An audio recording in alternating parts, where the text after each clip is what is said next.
อ๋อคดพ่อคดแม่ขนมอันนี้เพิ่นบ่ขายบ่เป็นอันบ่ขายวะขายแต่ฮะเอามาดูสักอันหนึ่งมาซิมดูแล้วนี่นะมาฮอดเวียดต้องกินของเวียดเด้เดี๋ยวสิแซ่บบ่เนาะลองซิมมันก่อนดู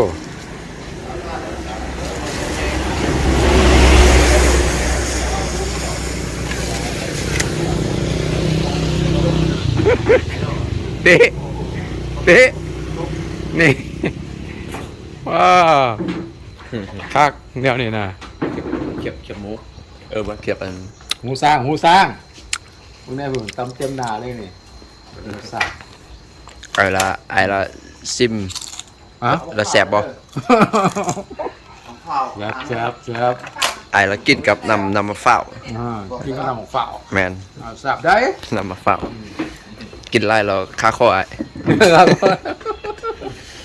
พี่เด็กนวดจอกบ่เคยเห็นจักเทื่อได้นี่แม่นบ่มันไปตองกล้วยซื้อบ่ฮะนี่ฮะไปตองกล้วยตินี่น่ะส้มหมูเวียดนามโอ้ยเนาะซัมโปมือนี่บ่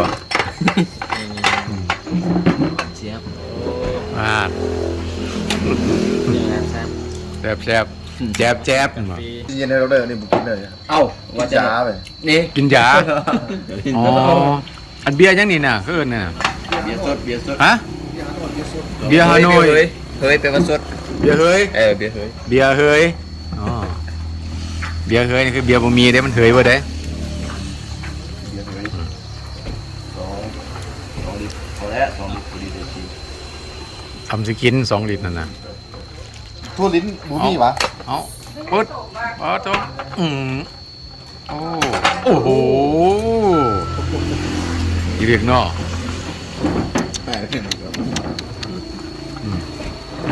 มาเวียดต้องกินของเวียดเอ้ยโมเมนต์กินเบียร์เวียด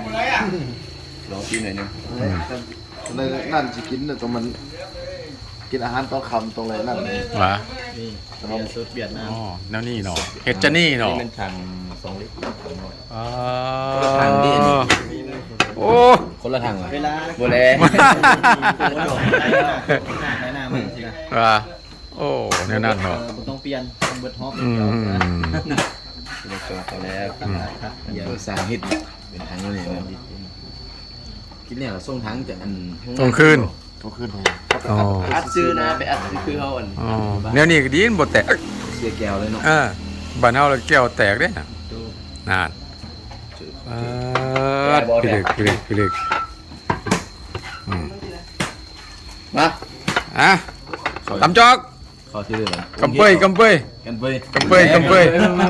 อะไรอยู่นี่โอเก็ตสิท้ายหูไปโอเก็ตนี่เอานี่ไทยมาสนามไหมเดี๋ยวโอเก็ตเซ่โอ้พี่เล็กขนาดซื้อไว้ยังไงเบียร์ห้างผู้ใดสั่งผู้นั้นกินให้เบิร์ดเดย์สนับสนุนการเดินทางโดย